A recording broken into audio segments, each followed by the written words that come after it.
Om Aganati Mirandasya Ganagana Saraka Chaksurun Minitam Yanatajmai Sri Gurave Namaha Sri Chaitanya Manovistam Snapitam Yanabhutare Swayam Rupakaramayam Darati Swaparandikam Bandeham Sri Guru Siyatara Parakamaram Sri Gurun Vaishnavam Sya Sri Rupam Sagadatam Sahagana Raganatam Vitam Stam Siddhevam Sadvaitam Savadutam Parijana Saitam Krishna Chaitanya Devam Sri Radha Krishna Paran Sahagana Lalita Shri Vishakhan Vitam Sya Maha Vishnu Paraya Krishna Pastaya Bhuttade Srimati Bhakti Vedanta Swami Tinamani Namaste Sarasati Devi Guru Anipatani Nevishes Sunyvari Bhaskara De Sadhanine Sri Krishna Chaitanya Prabhu Nityananda Sri Advaita Gadadhar Sri Vasari Gaur Bhakta Vindam Hare Krishna Krishna Krishna Hare Hare Hare Ram Ram Ram Hare Hare Narayanam Namaskritam Naram Sheva Narottamam Devam Sarasatim Vyasam Tito Jayo Dhyaratnashta Prayashva Bhadrisu Nityam Bhagata Sevaya Bhagatiyotama Shoki Bhaktir Bhavati Naistiki Nigamaka Paragaritam Param Shukamagaram Ritavisdavisabtam Pibata Bhagdama Shamadiyam Mahora Hora Sika Bhavakaham. Good morning, Malini Preeti. Good morning, Anjali. Good morning, Jimmy. Welcome to Motivational Monday, MM. We had quite a weekend, wasn't it?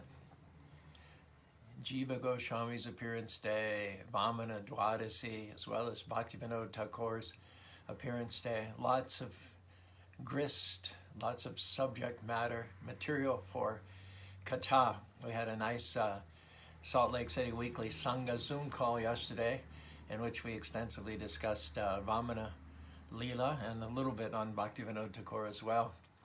The talk last night I really enjoyed giving. It was called Turn Up Your Praise. I mean, that's what Krishna consciousness is really all about. It's about praising God.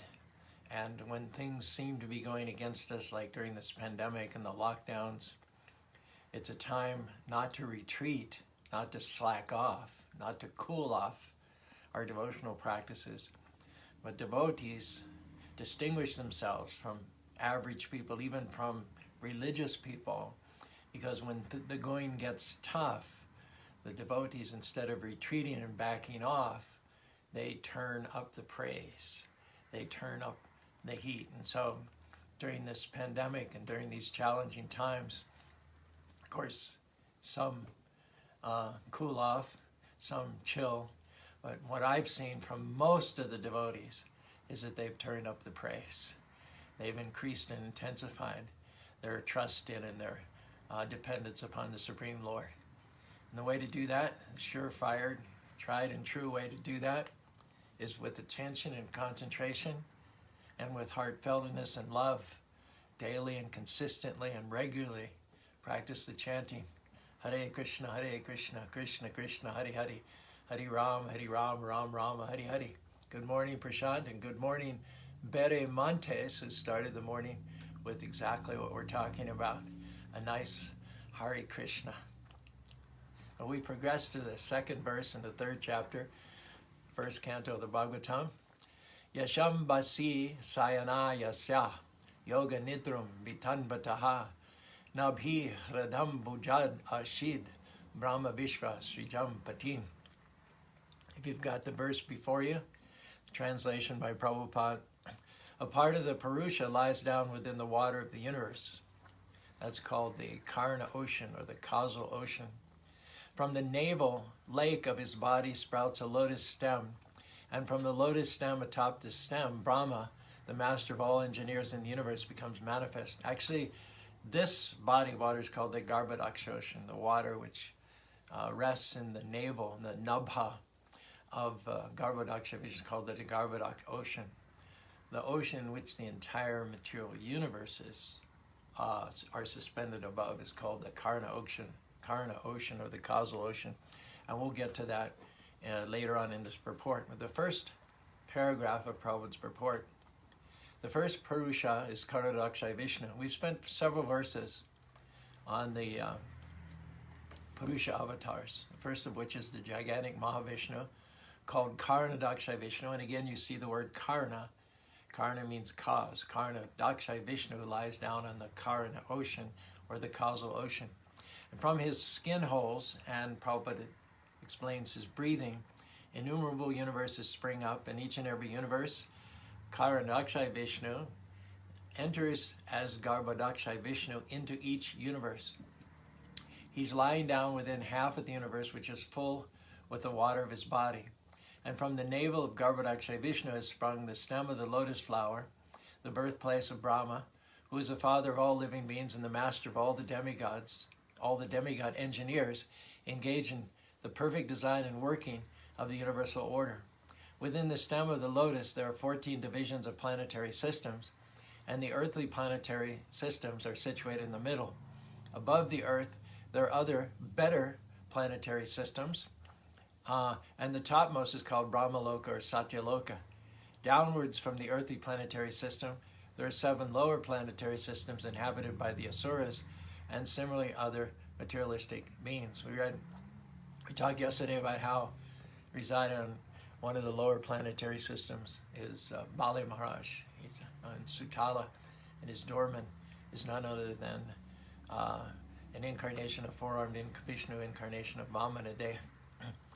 Continuing here, from Garbhodakshay Vishnu there is expansion of Chirodakshay Vishnu, who is the collective Paramatma, the super soul of all living beings. He is called Hari, and from him all incarnations within the universe are expanded. Therefore, the conclusion is that the Purusha avatar is manifested in 3 features. First is Caru Vishnu, who creates aggregate material ingredients in the Mahatattva. Second, the Garbhodakshay, who enters in each and every universe. And the third, Chirodakshay Vishnu, who is the Paramatma of every material object, organic or inorganic. So at this point, if you just happen upon a broadcast, you're thinking, wow, that's pretty fantastic. Well, if God is omnipotent and all-knowing, if he's the source of millions and millions of universes and all the order that we see everywhere present within each and every one of these universes, then how could the creation be anything less than fantastic? That's not unexpected. Fantastic should not equate to being unbelievable, just the opposite. The activities of Vishnu, who is an expansion of Krishna, we would anticipate them to be fantastic, and therefore not be surprised, and not be incredible, not to be disbelieving about it. The materialistic atheist scientists would have us believe that everything created by chance, by the random combinations of material elements. And yet we don't find anywhere in nature that matter left to its own devices goes from a lower state of organization to a higher state of organization. That just doesn't happen.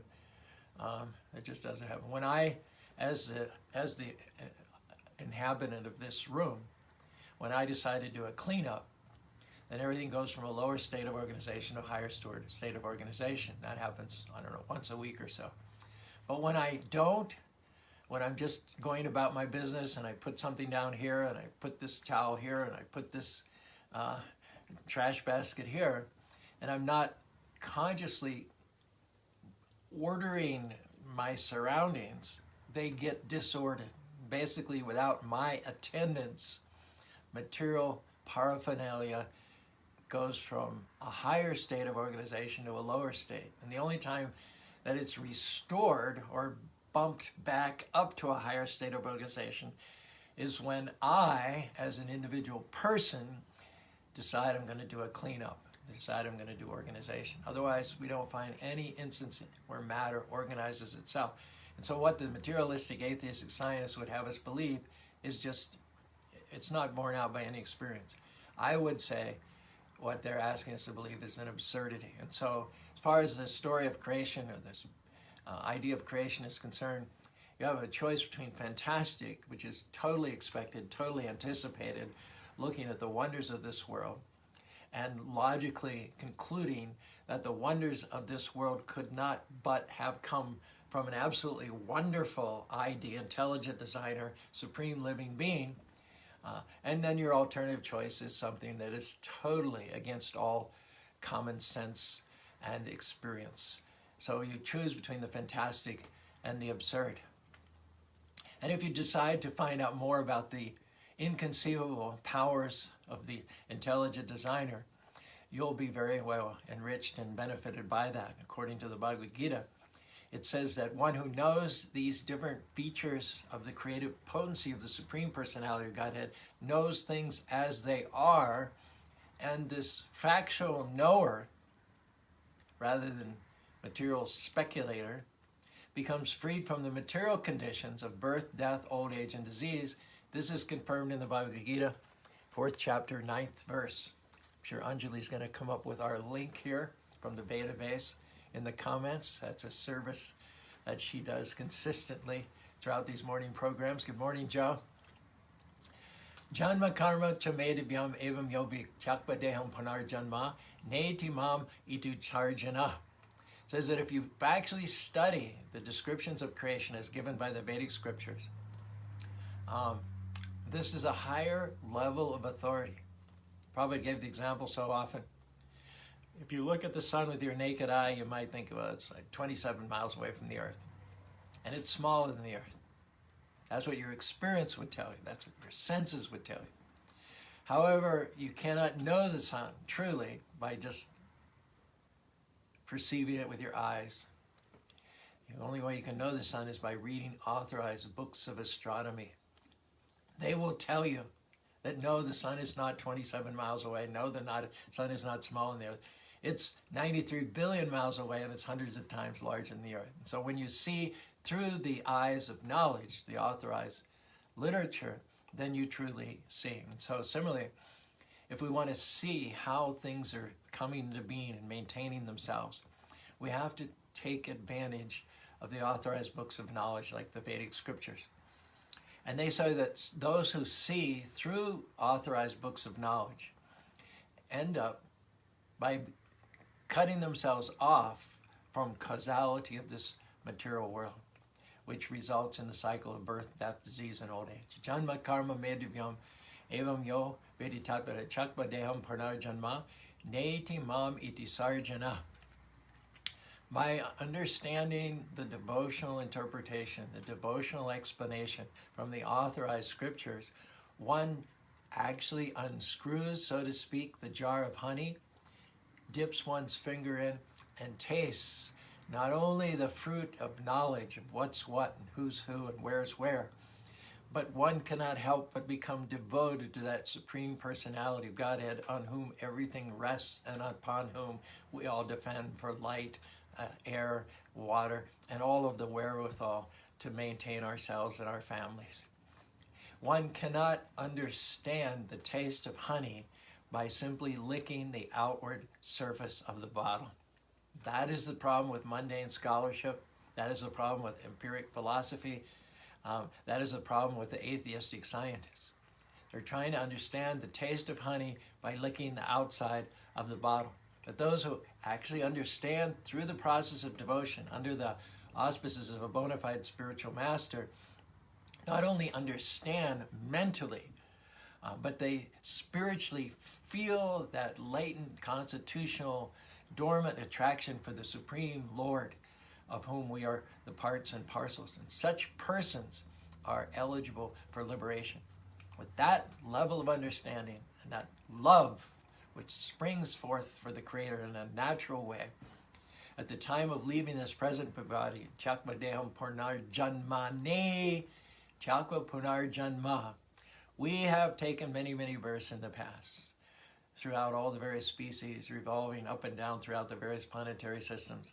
But in this lifetime, if you take advantage of the human form of life for fully understanding the process of creation, and the love which it represents emanating from the supreme source of everything, then chakpa deham punar janma, at the end of leaving this body, when you give up this body, unlike the past, being enriched and full with the fruit of that understanding, punar janma neti mamita sirjanam, you'll not again take birth in this material world. Otherwise, trying to achieve freedom from suffering and liberation through mental speculation or through impersonalism or even through yoga is very, very difficult. In the Bhagavad Gita, 12th chapter, 5th verse, it's confirmed. Klesho dikadaras tesham. Klesho means very, very tough. Avyakta shakta. Avyakta means If you want to understand the absolute truth through the impersonal, unmanifested, ineffable feature of the Lord, avyakta shakta chedasha avyaktahi gatir dukam, is very, very difficult with a destination that's vague, unspecific, ambiguous, undefined. It's impossible to focus and to direct your energies towards something which is unspecific, avyakta, which is unmanifest. Deha vadbhira vapyate. Krishna says to Arjuna, Arjuna is asking, which is better, the impersonal conception or the personal? And Krishna answers him, the impersonal is very difficult to get your mind attached to something that's unmanifested and impersonal. Make advancement in that discipline is very troublesome. Krishna says to make progress in that discipline is very difficult for those who are embodied. Now, on the other hand, those who follow the bhakti tradition, the yoga of love and devotion, they accept the deity form of Krishna. There are 700 Hare Krishna temples all over the world, and any number of additional Hindu temples, some of whom have been around for a couple thousands of years. All the devotees accept the deity form on those altars as worshipable, and it's very easy for them because we already have a bodily conception in the mind. We're already used to seeing and to relating to forms of our spouses, forms of our children, forms of our co-workers, forms of our fathers and our grandfathers, forms of our fellow countrymen. Now, the mind is already in that pattern of relating and interacting with forms. So the deity is very, very natural. Most people from a Hindu background, a pious Hindu background, have grown up in their parents' house, and their parents have done the same, and their parents have done the same, with a little altar in the home, deities, Krishna, Shiva, Ganesh, Vishnu, Durga. And from childhood, they've seen their parents and they've participated themselves in the worship, in the puja of those deities in the home. And it has been so natural for them. There's nothing artificial about it.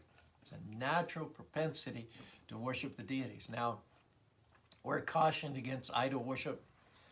We read accounts of Old Testament prophets going into the temples of Baal and other false idols, breaking the idols. But just because there's made up, imagined deities, false idols, you might say, doesn't mean that the real thing doesn't exist. A counterfeit $20 bill indirectly certifies the existence of the real $20 bill, isn't it? If you say a $3 bill, it doesn't mean anything. Nobody takes a $3 bill seriously. If you're running a stand at the flea market and someone pays you with a $3 bill, you don't even think twice. You know that's bogus. But if someone gives you a $1 bill or $10 bill or $20 bill, you can easily be fooled. Why? Because there are actually things such as $1 bills, $10 bills, and $20 bills. So similarly, that there is idol worship, that there is false worship, is in a way proof that somewhere there is the real worship, of which idol worship is a shadow or a false representation. The fact is that the worship of the Krishna deity, of whom a portion of a portion of a portion of a portion is Maha Vishnu, who creates the entire material creation, is a fact. The example that Prabhupada gives is that of mailboxes. There are not as many nowadays as there were when I was a kid, so this reference may not quite be as striking to you youngsters. But believe it or not, there used to be many, many, many. Now they're pretty much just at post office, and you drive through, you drop your letter in there after hours. But it used to be in suburbs. Almost every 2 or 3 blocks on the corner, there was a navy blue and an orange box that said PMG on it, Postmaster General. You could take your letters and with confidence put them in the slot. They would get to their destination. You could not get the same result by putting your letter in any old box lying by the roadside. you had to do it with the one that said PMG and the certain colors. And in fact, if you vandalize one of those boxes, it is not a municipal, not a local, not even a state law that you're breaking, but it's a federal crime, because that mailbox is authorized by the full weight of the government of the United States of America. So if you're a teenager and you go and you hit those with a baseball bat, or you drop a cherry bomb in there, there are much more serious repercussions. There are much more serious punishments because you just broke federal laws. So in the same way that the orange and blue box with the PMG is supported and authorized by the full weight of the government of the United States of America, similarly, the deities of Krishna, duly carved by generations and generations of carvers, duly installed by the authorized Brahmins who chant purificatory mantras, and duly worshipped by the local constituency with devotion, with hygiene, and with punctuality, it's to be understood that that deity is non-different from God. If God is all-pervasive, andantashto paramano chayantarishtam, if, as Lord Brahma describes, he's fully present within every atom of the universe, there is no tiny portion of the universe where God is not fully present. He can come from anywhere. He can come from here, he can come from here, he can come from here. We read about how he came from the womb of Devaki, just like the sun comes from the eastern horizon. So Krishna is everywhere, but we don't worship him in his all-pervasive feature. Just like electricity is everywhere, but you get the advantage of it by engaging a qualified electrician who establishes outlets. And when you plug into that outlet, then you get the concentrated effect of the electricity. Similarly, God's everywhere. We don't worship him in a lamp. We don't worship him in a desk. We don't worship him in a picture hanging on the wall. We don't worship him in a computer monitor. We don't worship him as a post-it. But rather, where the deity is there and installed in an authorized way, that is a concentrated form of the Lord. So we can access the full power of the spiritual world, and we can unleash the spiritual power which is within each and every one of us by appearing before the deity with devotion, serving the deity, dressing the deity, offering food to the deity, making flower garlands to the deity, as well as worshiping the deity according to the authorized directions in the scriptures. So that's the difference between false worship and deity worship. Authorized deity worship has been going on for thousands and thousands of years in India. You talk to any Hindu about their family deity, most likely the deity which is within their childhood home, and they will speak of that deity with great love and affection. This is tangible application of love of God. Has to be a form. We're used to embodiment. We're used to form. So if you want to truly and effectively meditate upon and direct your energies towards a gati, a destination, don't make it impersonal, don't make it ineffable, don't make it vague, don't make it ambiguous. That's the problem. When most people in the Western countries, they think of the spiritual world, they think of wearing a toga, playing a harp, sitting on a cloud. And when they think of God, they think of an old man with wrinkles and arthritis and rheumatism. This is not the destination that you want to have in mind as your supreme goal, as your summum bonum, as the highest achievement of the human form of life. It falls short of the ideal, because God is beautiful, God is specific, God is individual, God is sentient, God is Krishna, Yam Shaimasundam Achinta Guna Sharupam. He is inconceivable, inconceivably beautiful, inconceivably powerful, inconceivably funny, inconceivably wealthy, inconceivably humble. He is the supreme attractive personality of Godhead. And you approach him through the deity form of the Lord and not impersonal. He has the impersonal aspect as well as the personal aspect. But it is to the personal aspect that we can address ourselves and resonate. In the Bhagavad Gita also, as far as which one came first, Krishna says, Brahmano hi pratishtaham. He says, the impersonal comes from me.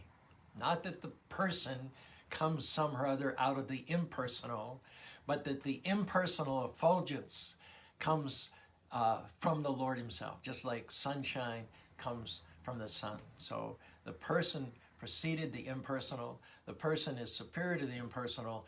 And if you address yourself to the personal aspect of the Supreme Personality of God, advancement will be very easy. It will be very easy for your mind to wrap itself and to love and address itself to the form of the Lord.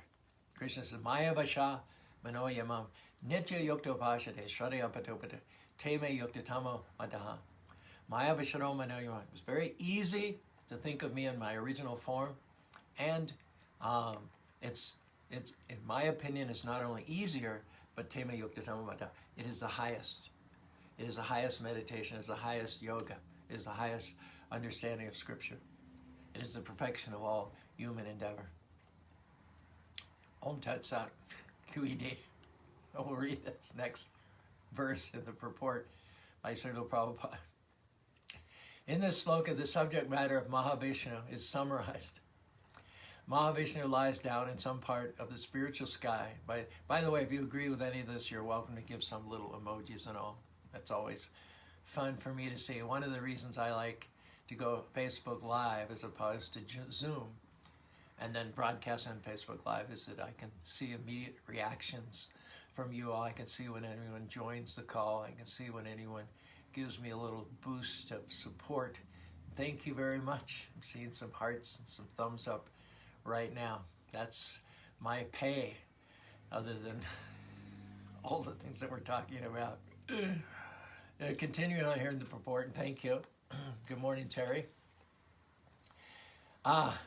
In this sloka, the subject matter of Maha Vishnu is summarized. The Maha Vishnu lies down in some part of the spiritual sky by his own free will. Thus he lies on the ocean of Karuna. That's our subject matter today. We may not be able to discuss it fully in the time that we have.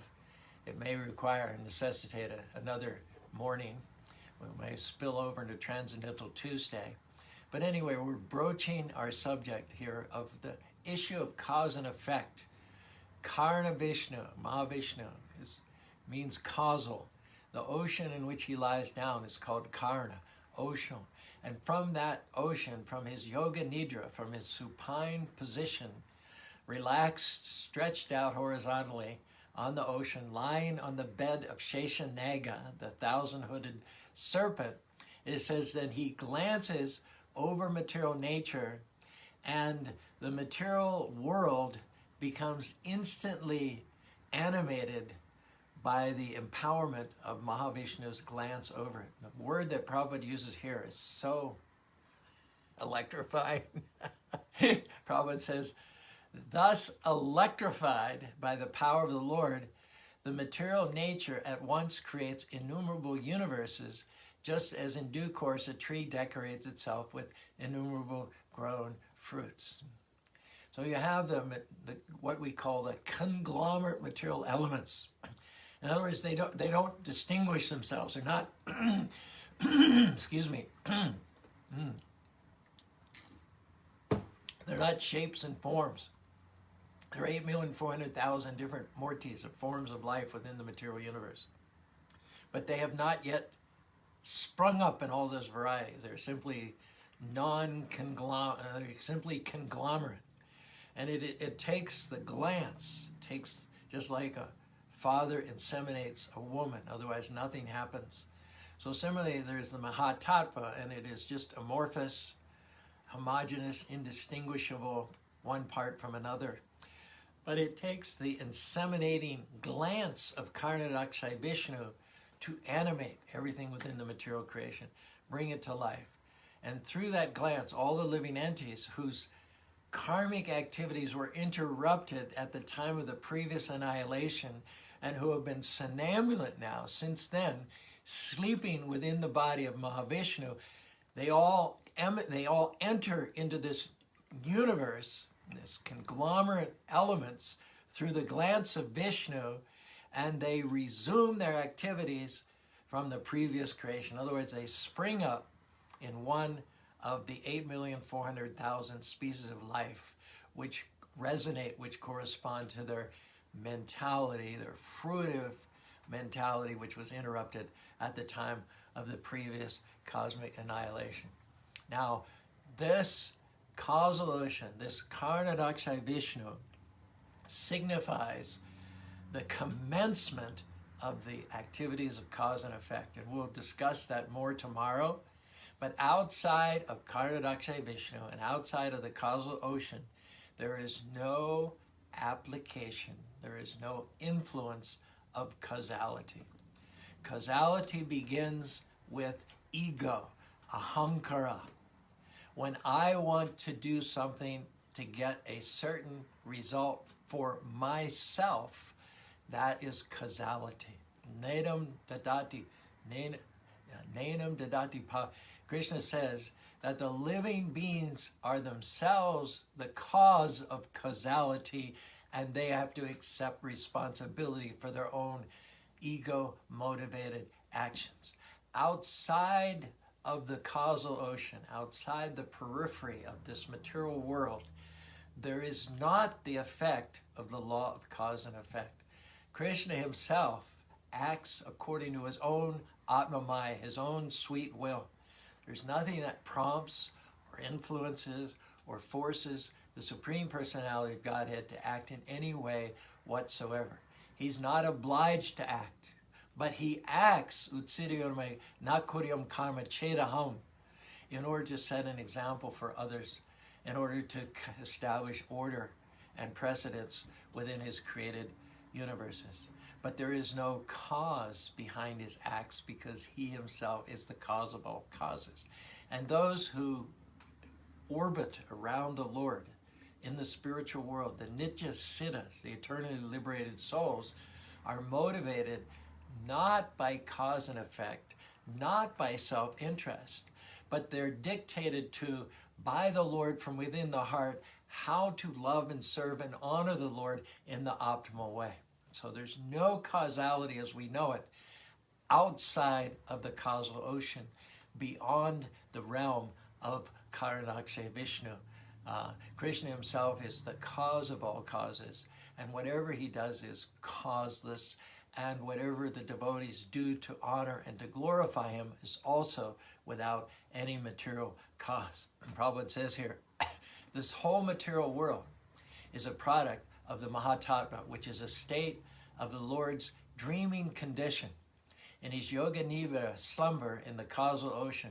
His Yoga Nidra mystic slumber in the causal ocean. And yet the whole creation appears to be a factual presentation of his creation. When we dream, it seems to be so real, so palpable, until such time as we wake up and then it all disappears and we realize how insubstantial it had been. But while we were in the middle of the dream, it seemed absolutely, totally real. So right now, we're in Krishna's dream. But this material world was not caused by Krishna. Krishna did not want this material world in and of himself. Krishna, in his internal, in his intimate thoughts and intimate desires, does not wish for the living beings, to be apart from him. But we persisted, we insisted on finding out what it would be like to live independent of the Lord. And so the Lord awarded, you might say, this material world to the living beings as an alternative environment for them to live and act out their fantasies of being independent from the Supreme Personality of Godhead. Now, that's when causality started, when we veered away from the Lord, and the Lord complemented our illicit desires by presenting us with an optional alternative universe in which to try to be sovereign, to try to be our own little lords of all that we survey. The problem with this material universe is that it is full of matter. That means it's very tough going, there's friction, there's forces against us, and every single soul who enters into this material universe is self-centered. Everyone wants the best for themselves. Everyone is sociopathic to the extent that they don't acknowledge the rights, the divinity of other living beings, and each one tries to manipulate and exploit others. Of course, we do have incorporations, we do have affiliations, we have our family, we have our countrymen. We've gathered together in groups, and those groups are purported to express compassion and sensitivity and goodwill for each other. But the whole concept of groups in and of itself is divisive, is sectarian, is counter to the expansive, all-inclusive feelings that come along with love of God. As soon as you say a good group, a compassionate group, a group that looks out for itself, that is self-contradictory. That's oxymoronic. Because in the spiritual world, there are no groups of self-interest. There may be groups, but it's causeless. They're motivated by the causeless love of God and by the particular talents and abilities within each one is anointed. And so naturally, when you're serving the Lord, those who are talented in terms of making a flower garland sort of flock together. Those who are talented in terms of playing musical instrument sort of flock together. Those who are talented in terms of dancing sort of flock together. None of that is cause. None of that is dictated by cause and effect. But in this material world, the groups that we see are motivated not necessarily by talents and interests and abilities. There is that in a perverted way, but the prime motivation is self-interest. We form friends, enemies, and neutral parties calculated on how it is going to promote me, how it is going to benefit me, my body, and the extensions of my body, my family, friends, and country. And so we're very active within the dream of the Lord in order to promote our own phantasmagorial interests in a phantasmagorial world, which is insubstantial. Shakespeare had a beautiful, our lives are, I forget, but I'll bring that to you tomorrow. The insubstantiality, which Shakespeare referred to in Lear, I think it was. And it'll all be finished, leaving not a rack beside. Such busyness, such offenses that we commit to each other, backstabbing, betrayal, manipulation, exploitation, maneuvering, politics, conspiracies, and for what? It's all a dream. It has no substance in and of itself. Janmada Sadhameva Drishanaya Kalaneshwara Mushana. Prahlad Maharaj talks about the insubstantiality of this material world. I can hit this desk, makes a sound. It resists the force of my knuckles. I can't put my hand through the desk or through the wall. And because of its resistance, we think of matter as being substantial and real. And yet the nature of this material world, it is simply the thought processes of the Lord. It is no more substantial than a dream. And in fact, matter is never stable. Matter goes through 6 phases. Prahlad Maharaj explains, Janmada Sadhameva Adrishtadesha Atmanam Shivatmanam Kalaneshwari Mutanam. As matter interacts with time, there is birth, there is growth, there is duration, there is reproduction, there is dwindling, and there is vanishing. These 6 phases of matter in connection with time, Karoshmi Loka Sayakri Pravada. Krishna says, time I am, and I've come to destroy all the 3 worlds. Everything material, from Lord Brahma down to the insignificant germ, goes through birth, growth, duration, reproduction, dwindling, and vanishing. Everything is in its state of flux. Everything is in its state of change. Nothing is constant. Nothing is static. And that means that nothing is ultimately real. Example Prabhupada gives here of a tree which produces fruits and flowers. The fruits and flowers are seasonal. They come and go. But the trunk is there forever. So what is real is the spirit. Spirit is from forever to forever.